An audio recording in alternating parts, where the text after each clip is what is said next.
मैं Pankaj KVM school पाई से। पिछली वीडियो में हमने पढ़ा मेटल और नॉन मेटल की physical property, metal and non metal की फिजिकल प्रॉपर्टी।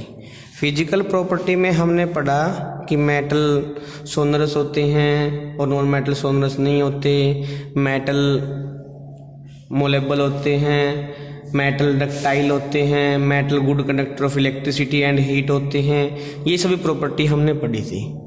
लेकिन आज हम पढ़ेंगे मेटल और नॉन मेटल की केमिकल प्रॉपर्टी। क्या पढ़ेंगे?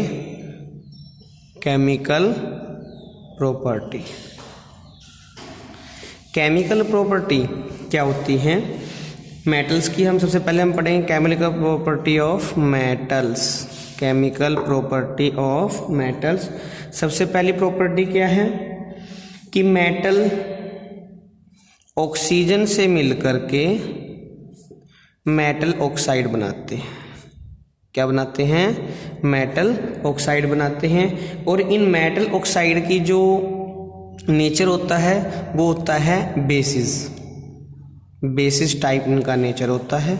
ठीक है, जैसे कि हम बात करते हैं सोडियम ने ऑक्सीजन के साथ मिलकर के जब भी किसी भी चीज़ में ऑक्सीजन मिला दी जाएगी तो हम ये बोलेंगे कि ऑक्सीडाइजेशन हुआ है।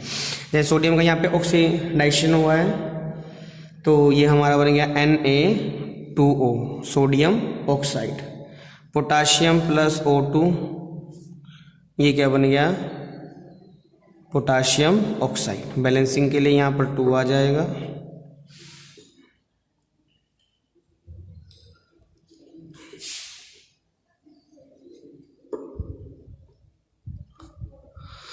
ठीक है, ये तो हमारा क्या है? मेटल ऑक्सीजन से मिलकर क्या बनाएंगे? Metal oxide.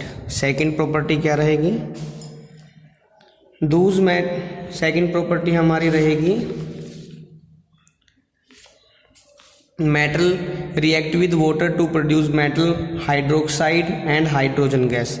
जब भी मेटल वाटर के साथ रिएक्शन करेंगे तो ये बनाएंगे metal hydroxide plus hydrogen gas.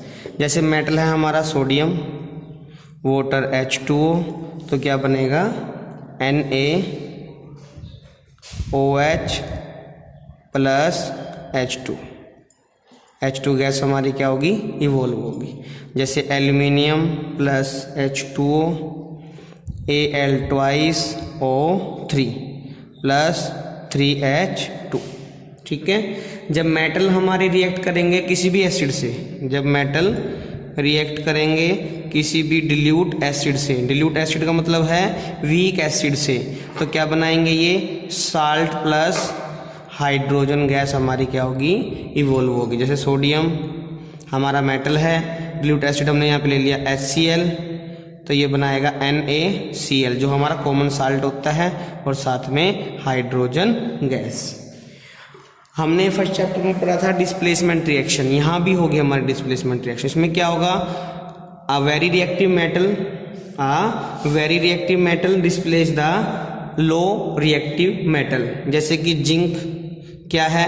Copper से मोर रिएक्टिव है। और यहाँ पर हमारे पास क्या है? कॉपर सल्फेट, जो किसको होता है? ब्लू कलर का। किसको होता है? Blue colour. जिंक क्या होता है? कॉपर से मोर रिएक्टिव होता है, तो इसके साल्ट सोल्यूशन क्या कर देगा? इससे अलग कर देगा, ZnSO4, और कॉपर क्या कर दिया? डिस्प्लेस कर दिया इसने यहाँ पर, क्योंकि कॉपर क्या है? मोर रिएक्टिव है। अगर कॉपर होता और ये जिंक सल्फेट होता हमारा, हमें पता है कि कॉपर क्या है? लेस रिएक्टिव है किससे? जिंक से, तो यहाँ पे क्या आएगा? नो रिएक्शन, क्योंकि ये इसको डिस्प्लेस नहीं कर सकता। Zinc is a more reactive element. ठीक है, उसी तरह हमारा नॉन मेटल है। नॉन मेटल में क्या होगा? नॉन मेटल में क्या होगा? नॉन मेटल भी हमारा chemical properties of non metal. Chemical properties of non metal. Non metal की क्या पढ़ रहे हैं अब हम? Chemical property. जैसे मेटल ने ऑक्सीजन के साथ मिलकर के क्या बनाया था, मेटल ऑक्साइड। अब क्या करेगा, नॉन मेटल ऑक्सीजन से मिलकर क्या बनाएगा, नॉन मेटल ऑक्साइड। जो मेटल ऑक्साइड थे उनका नेचर कैसा था, उनका बेसिस था, और नॉन मेटल ऑक्साइड का कैसा होगा, एसिडिक होगा। ठीक है, ये हम इनके दोनों में ऑक्साइड बन रहे हैं, हम ये इनकी नेचर को चेक करके बता सकते हैं कि ये मेटल था या नॉन मेटल था। अगर मान लो ऑक्साइड की जो नेचर है वो बेसिस है तो वो क्या था, मेटल ऑक्साइड है।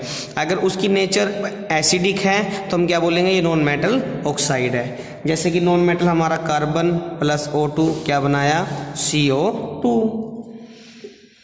इसके अलावा सल्फर प्लस ऑक्सीजन क्या बनाया, सल्फर डाइऑक्साइड, यानी किसने क्या बनाया, सल्फर डाइऑक्साइड, ऑक्साइड बना दिए हैं। उसी प्रकार नॉन मेटल क्या करेगा, हाइड्रोजन से मिलकर क्या बनाएगा, हाइड्राइड। नॉन मेटल हाइड्रोजन से मिलकर के क्या बनाएगा, नॉन मेटल हाइड्राइड। क्या बनाएगा, नॉन मेटल हाइड्राइड। जैसे कि हमारा H2+S तो क्या बन गया, H2S, हाइड्रोजन सल्फाइड। थर्ड है हमारा नॉन मेटल, क्या करेगा, हाइड्रोजन से, किससे, हाइड्रोजन से रिएक्शन करके क्या बनाएगा, हाइड्राइड। क्या बनाएगा, नॉन मेटल हाइड्राइड।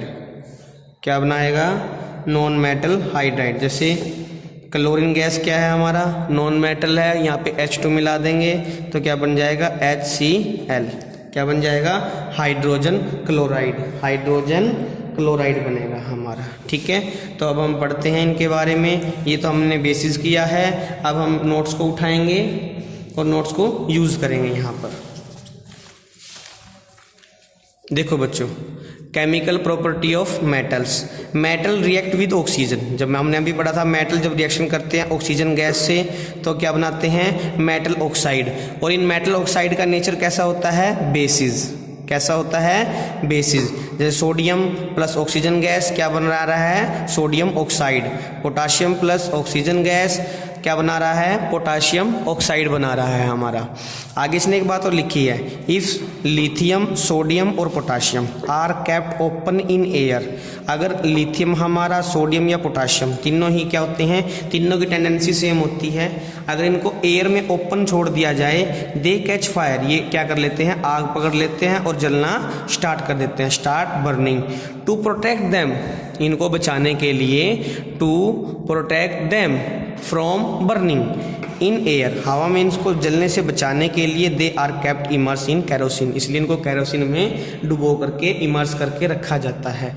आपके पास क्वेश्चन आ सकता है कि सोडियम, पोटाशियम या लिथियम को कैरोसिन में इमर्स क्यों किया जाता है, तो आप बोल सकते हैं क्योंकि ये एयर के कांटेक्ट में आते ही क्या करते हैं, फायर कैच कर लेते हैं और बर्न करना स्टार्ट कर देते हैं, इसलिए इनको कैरोसिन के अंदर इमर्स करके रखा जाता है। आगे हमारे पास those metal oxide, those metal oxide which show basic as well as acidic character. देखो हमने पढ़ा कि मेटल ऑक्साइड अगर एसिडिक बिहेवियर कर रहा है तो वो क्या है, नॉन मेटल ऑक्साइड है। अगर वो बेसिस करैक्टर है उसके पास तो क्या है, वो क्या है, नॉन मेटल ऑक्साइड है। लेकिन यहाँ बात हो रही है नॉन मेटल ऑक्साइड की। नॉन मेटल ऑक्साइड अगर शो करे बेसिक के साथ साथ एसिडिक कैरेक्टरिस्टिक भी, तो हम क्या बोलेंगे इसको, एम्फोट्रिक ऑक्साइड। क्या बोलेंगे, एम्फोट्रिक ऑक्साइड। यहाँ बात हो रही है मेटल ऑक्साइड की। अगर मेटल ऑक्साइड बेसिस के साथ साथ एसिडिक कैरेक्टर भी रखता है तो क्या बोलेंगे इसको, एम्फोट्रिक ऑक्साइड। अब देखो एल्यूमिनियम ऑक्साइड और जिंक ऑक्साइड इसके एग्जांपल दे दिए। एल्यूमिनियम ऑक्साइड किससे, HCl। HCl क्या है, एसिड है, और ये क्या प्रोड्यूस कर रहा है, साल्ट प्लस वाटर। जब भी आप एसिड के अंदर बेस को मिलाते हो तो क्या प्रोड्यूस होता है, साल्ट और वाटर। तो यहाँ पर देखो जब HCl एसिड इसके अंदर मिलाया तो ये कैसे काम कर रहा है, एज अ बेस, और क्या प्रोड्यूस कर रहा है, साल्ट और वाटर। अब यहीं पर देखो Al2O3 वही है, लेकिन यहाँ पे किसके साथ रिएक्शन हो रहा है, बेस के साथ। ये क्या है, बेस है। अब फिर से क्या कर रहा है, साल्ट प्लस वाटर, क्योंकि ये कैसे